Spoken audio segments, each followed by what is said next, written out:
है बल्कि प्रशासन से भी लड़ना पड़ेगा। अच्छा सर, सर जीत की क्या रणनीति सर बनी है? ये रणनीति बताई नहीं जा सकती। सर नीति आयोग की रिपोर्ट आ गई है, उत्तर प्रदेश सबसे निर्धन प्रदेश। मुझे लगता है नई सरकार बन रही है, नई सरकार ने जो आंकड़े छिपाए थे नीति आयोग ने आंकड़े बाहर कर दिए, क्योंकि चुनाव खत्म हो गया इसीलिए डीजल महंगा हो गया। चुनाव खत्म हो गया तो नीति आयोग ने भी फैसला सुना दिया कि आपका प्रदेश स्तर कहाँ पर स्टैंड करता है, आपका प्रदेश कहाँ स्टैंड करता है आंकड़ों में। तो ये तो नई सरकार की जिम्मेदारी होगी। हालांकि ये सरकार कंटिन्यूटी में है, अगर कंटिन्यूटी में सरकार है तो कम से कम नीति आयोग के जो आंकड़े हैं उसको सरकार को सोचना चाहिए कि इतने आंकड़े कैसे खराब है सरकार के। आया है दलों से आपने अनुभव किया, वो समय नहीं आया है कि अभी गठबंधन हो कि नहीं हो। अभी उत्तर प्रदेश में नई सरकार बनने जा रही है, हालांकि वो कंटिन्यूटी में सरकार है, मुख्यमंत्री भी कंटिन्यूटी में रहेंगे, काम पहले नहीं किया आगे कैसे करेंगे। तो अभी तो समय देना पड़ेगा उनको, और आने वाले समय में लोकसभा का जो चुनाव होगा उसमें क्या परिस्थितियां बनेंगी अभी कह पाना मुश्किल। सर 25 तारीख को बाबा जी का शपथ कहाँ है सर, क्या कहें शपथ? मुझे नहीं लगता कि मैं जाऊंगा, न मुझे बुलाया जाएगा। नहीं बुलाया तो गया है आपको कैसे पता कि बुलाया जाएगा? जो लिस्ट बनी उसमें ऐसा है। तो नहीं है कि आप लोग उनकी तरफ से कह रहे नहीं लिस्ट सर बनी उसमें है। और सर मुझे तो पता नहीं लिस्ट। सर क्या संदेश रहेगा संदेश सरकार के लिए, देखिए क्या करें जो बेहतर रहे? सरकार झूठ न बोले बस। अच्छा, आजमगढ़ में समाजवादी, आजमगढ़ में भाजपा के लोगों द्वारा कुछ लोगों को मारा पीटा गया है। ये सही है, ये कम से कम अन्याय ना हो, ये मेजबान सही कह रहा है। अगर आप नतीजों को देखोगे 1 लाख वोट पाकर के आप मुरादाबाद का देखिए, 1,47,000 वोट पाने वाला, काउंटिंग रोक दी गई 2.5 घंटे, उसका 700 जिता दिए गए। नेटवर्क का आप देखिए, आप धामपुर का रिजल्ट देखिए, तो मैं कई ऐसे परिणाम बता सकता हूँ कि परिणाम क्या हुए हैं वहाँ। ओबीसी फैक्टर भी सर काम किया है क्या? देखिए स्वाभाविक है, कोई प्रत्याशी किसी पार्टी का लड़ेगा तो कुछ न कुछ वोट पाएगा। सवाल वो नहीं है, सवाल ये कि बहुजन समाज पार्टी क्या कर रही थी। बाबा साहब भीमराव अम्बेडकर जी के सपना क्या था कि संविधान बचे। बाबा साहब का सपना क्या है कि लोकतंत्र से हमारा देश चले, संविधान से देश चले। उन्होंने क्या किया?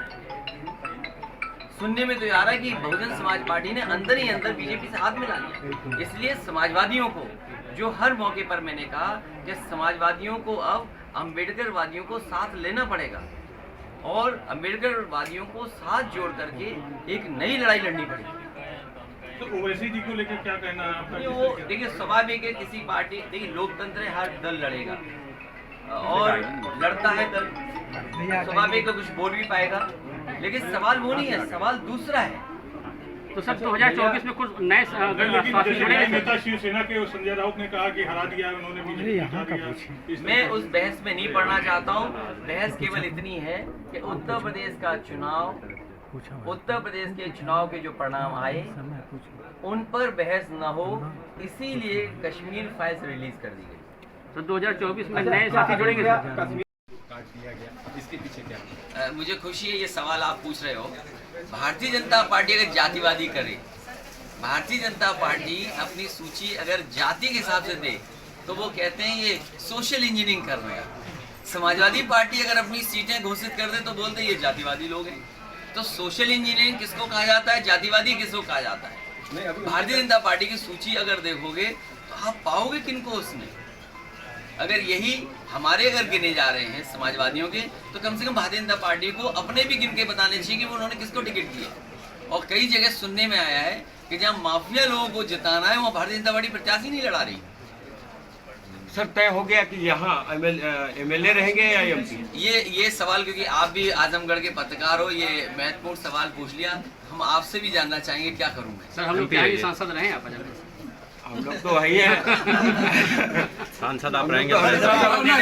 अच्छा, मैंने कभी सभी अपने वरिष्ठ नेताओं के बीच ये बात रखी, और क्योंकि निर्णय होने से पहले, निर्णय करने से पहले कम से कम इन लोगों की भी राय सामने आ जाए। तो बहुत सारे लोगों ने अलग अलग विचार दिए, लेकिन समाजवादी पार्टी के हित में और पार्टी के हित में जो होगा वो फैसला होगा।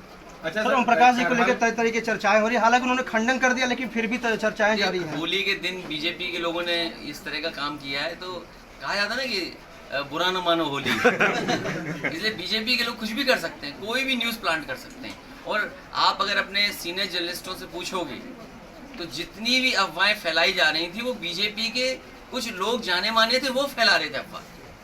लेकिन ओम प्रकाश जी का जो रिकॉर्ड रहा, ट्रैक रिकॉर्ड, वो कभी टिकते नहीं जगह है। तो लेकिन कम से कम ओम प्रकाश राजभर जी समाजवादी पार्टी के साथ डटे हुए हैं, इस बात के लिए आपको बधाई देनी चाहिए। तो सर 2024 का चुनाव साथ में लड़ेंगे दोनों मिलकर?